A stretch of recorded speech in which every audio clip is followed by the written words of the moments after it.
ఏండోయ్ ఎలా ఉన్నారో బ్రహ్మాండంగా ఉండే ఉంటారు. పెళ్లికౌరు ఎట్టుకొచ్చేయనండి. ఓ పాల్వి సోవిటాడారంటే మన పెళ్లికౌరులని చెప్పేస్తానండి.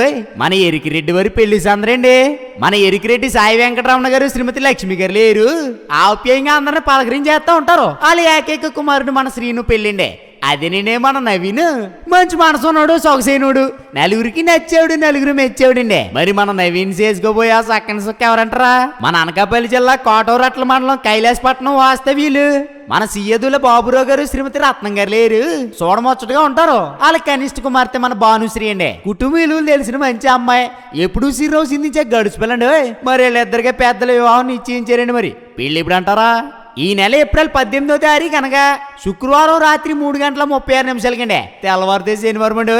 పెళ్లి ఎక్కడంటారా?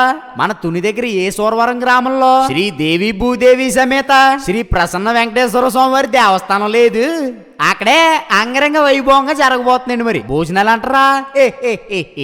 ఆ మటుకు వస్తున్నానండి. అదే రోజు రాత్రి 7 గంటలకే మన మరువాడ గ్రామంలో మన ఇంటి దగ్గర విడేస్తున్నారండి. మరి మీరు వచ్చారంటే నవగాయ పీను వంటలు 4 కూరలు ప్రేమ ఆప్యాయతలు మనసారి వడ్డిచ్చేస్తారండి. మరిచిపోకుండా ఎన్ని పనులున్నా పక్కన సైడ్కి వచ్చారంటే జంటను చూడగానే మనసుకు ఉల్లాసం, ఒంట్లో ఉత్సాహం ఇట్టే వచ్చేద్దండి. మరి ఇదిగో మీరు రాకపోతే మాట వచ్చేద్దండి. ఇంకా చాలా పెళ్లి పనులు ఉన్నాయండి. మీరు బయలుదేరి వచ్చండి.